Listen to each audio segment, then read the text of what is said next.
स्वागत है दोस्तों आपके अपने YouTube चैनल नैतिक पथ क्लासेस पर। दोस्तों एक बहुत बड़ी अपडेट लेकर आ रहे हैं और ये अपडेट सभी CPLO आस्क LCLO के लिए है और हरियाणा में जितने भी निवासी हैं उन सभी के लिए ये वीडियो है।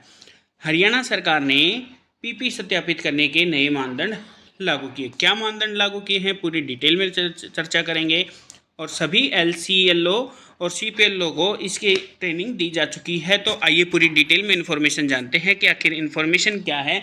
तो रिक्वेस्ट है आप सभी वीडियो को स्टार्ट से एंड तक देखेगा जिससे कि आपकी इन्फॉर्मेशन मिस ना हो। तो आइए शुरू करते हैं। तो दोस्तों ये इन्फॉर्मेशन है PP सत्यापित करने के 11 नए मानदंड लागू। वेरीफाई के लिए 92 LCO को लगाए गए हैं, यानी कि अब LC की ड्यूटी लगा दी गई है वेरीफाई करने के लिए। घर में 2 लोग मकान कमाने वाले हैं और मकान में लगा AC तो उसे गरीबी रेखा से बाहर किया जाएगा। अगर हरियाणा में कोई ऐसा कैंडिडेट है जिसके घर में 2 लोग कमाते हैं, वह मकान में यदि उसके AC लगा हुआ है तो उसको गरीबी रेखा से बाहर कर दिया जाएगा, यानी वो गरीबी रेखा से जो फ़ायदा होता है उसका लाभ अब नहीं उठा पाएगा। और इसकी ड्यूटी कहाँ लगा दी गई है? LC जितने भी नियुक्त हुए हैं 92 LC की ड्यूटी लगा दी गई है। पूरी डिटेल में इन्फॉर्मेशन क्या है कि जिले के परिवार पहचान पत्र धारकों के लिए PP सत्यापित करने के लिए अब अतिरिक्त 11 प्रकार के नए मानदंड लागू किए गए हैं, यानी कि जो आपकी परिवार पहचान पत्र ID है उसके लिए 11 नए नियम लागू किए गए हैं। अब PP के लिए घर के पशुधन से लेकर मजदूरी कार्य को भी वेरीफाई किया जाएगा, यानी आपके पास पशु रखते हैं, अगर उसका दूध भी अगर आप बेचते हैं और तो उसकी इनकम भी पशु की जो है वो आपकी PP में मेंशन की जाएगी।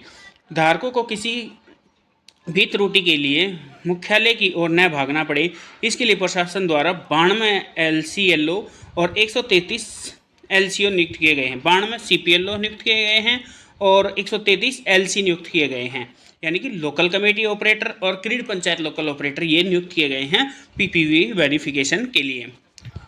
अब तक PP में अगर कुछ भी वेरीफाई करना होता था तो गांव में बनाई गई टीम के 3 सदस्यों के पास जाकर वेरीफाई करना होता था। ये 3 सदस्य कौन होते थे? एक वॉलंटियर होता था, एक आपका टीम लीड होता था और एक और होता था, मुझे याद नहीं आ रहा है। तो ये 3 चरणों में वेरीफाई होती थी, जिसमें कुछ तो ऐप के जरिए कार्य करना नहीं आता था, जिसके कारण मजबूरीवश धारकों को जिला बार बार चक्कर काटने पर केवल यही जवाब दिया जाता है कि बनाई गई टीम से संपर्क करें। यानी कि हर गांव में एक टीम बनाई गई थी 3 आदमी की।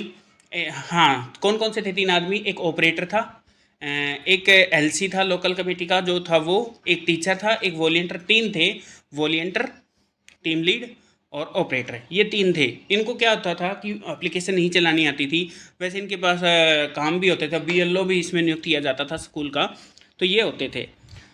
तो 11 मानदंड क्या क्या लागू किए गए हैं? दादरी सिटी से नियोजित CPLO को ट्रेनिंग देते हुए रविंद्र बंसल, ये सभी आप फोटो में देख पा रहे होंगे, सभी CPLO और LC को ट्रेनिंग दी जा रही है। 11 नए मानदंड कौन कौन से हैं? जिस परिवार की वार्षिक आय 1,80,000 या इससे ज़्यादा है, यानी कि अगर 1,80,000 से ऊपर अगर आपकी इनकम हुई सालाना तो आप इसका लाभ नहीं उठा पाएंगे गरीबी रेखा का। या यदि आपके पास 1 एकड़ ज़मीन या उससे ज़्यादा है, यदि आपके पास 1 किला यानी कि 1 एकड़ या उससे ज़्यादा है तो भी आप इसका लाभ नहीं उठा पाएंगे। हाँ, और घर में 2 पुरुष बेरोजगार जिनकी उम्र 25 से 60 है, अपाहिज के अलावा, यानी कि वह हैंडीकैप्ड नहीं है और उनकी 25 से 60 उम्र है तो भी कटेगा। फसल, दूध, घी की आय, परिवार की आय मिलाकर 1,80 से ज़्यादा हो रही हो, यानी कि अगर आप भैंस रख रहे हैं या अगर खेत में आप फसल वगैरह कर रहे हैं तो उनकी जो ओवरऑल इनकम अगर आपकी सालाना 1,080 से ऊपर जा रही है तो भी आप BPL का फ़ायदा नहीं उठा पाएंगे।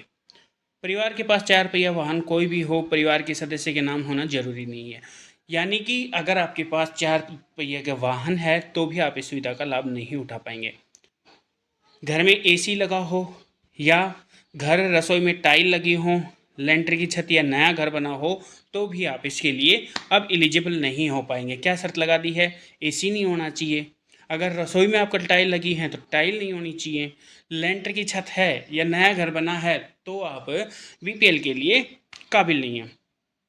सभी बच्चों की मिला के सालाना फीस अगर 50,000 से ज़्यादा हो रही है, यानी कि अगर आपके परिवार में एक बच्चा है या 2 हैं या 2 से ज़्यादा हैं, अगर उनकी सालाना फ़ीस 50,000 जा रही है तो भी आप गरीबी रेखा का फ़ायदा नहीं उठाओ, क्योंकि 50,000 तो इनकम वो हो गई। अगर आपका 10,000 भी महीने का खाना सोच के चलेगी अगर गवर्नमेंट, तो 1,20 हो गया, 1,70 के आसपास हो गया। तो इसलिए एग्रीगेट लगाया गया है स्कूल का 50,000। आय करदाता अर्थात जिसने पिछले 3 वर्षों में ITR भरी हो, यानी कि अगर आप इनकम टैक्स फाइल करते हैं तो भी आप इसका लाभ नहीं उठा पाएंगे। सरकारी HKRN, PSU कर्मचारी, कंपनी कर्मचारी, यानी कि अगर कोई सरकारी कर्मचारी हैं, HKRN यानी हरियाणा की जो HKRN में भी भर्तियां हो रही हैं उसमें 18,000 सैलरी मिल रही है, तो यानी कि जो आपका 2 लाख से ऊपर जाता है इनकम, तो वो भी अब इसमें काउंट नहीं हो पाएगा। गांव में 200 गज से ज़्यादा प्लाट या मकान है, यदि आपके गांव में 200 से ज़्यादा प्लाट या मकान है तो भी आप इसका लाभ नहीं उठा पाएंगे। 133 LCO, 92 CPLO नियुक्त किए गए। परिवार पहचान पत्र में आ रही त्रुटियों को देखते हुए प्रशासन द्वारा जिले में 133 लोकल ऑपरेटर और 92 क्रीड पंचायत लोकल ऑपरेटर यानी कि CPLO नियुक्त किए गए हैं। LC को तो मात्र PP से संबंधित कार्य करेंगे और CPLO पंचायती विभाग से जुड़े कार्य और PPP से संबंधित कार्य करते हुए नजर आएंगे। यानी कि LC को सिर्फ काम दिया जाएगा, वो वेरिफिकेशन का दिया जाएगा, और जो CPLO रहेंगे उनको सारा काम करना पड़ेगा पंचायत का। सभी LC और CPLO को ट्रेनिंग दी गई है कि उन कह रहा है क्रेडिट पर बताया गया कि परिवार पहचान पत्र से संबंधित लोगों को किसी प्रकार की समस्या का सामना करना पड़े, इसके लिए कदम उठाया, जिसके चलते अधिकतर CPLO और LCO को ट्रेनिंग दी जाएगी। ये सभी बनाई गई कमेटी में रहकर कार्य करेंगे। पहले वाले ऑपरेटर को कमेटी से हटाया जाएगा, यानी कि जो पहले ऑपरेटर लगे हुए थे उन सभी को हटाया जाएगा और अब जो ये नए लगे हैं LC और CPLO उनको नियुक्त किया जाएगा। तो ये 11 मानदंड लागू किए गए हैं। अगर इनके कोई भी अगर आप एक मानदंड में आते हैं तो आप इसका लाभ नहीं उठा पाएंगे। दोस्तों, अगर आपको ये वीडियो अच्छी लगी तो प्लीज़ चैनल को लाइक शेयर सब्सक्राइब कीजिएगा। थैंक यू दोस्तों।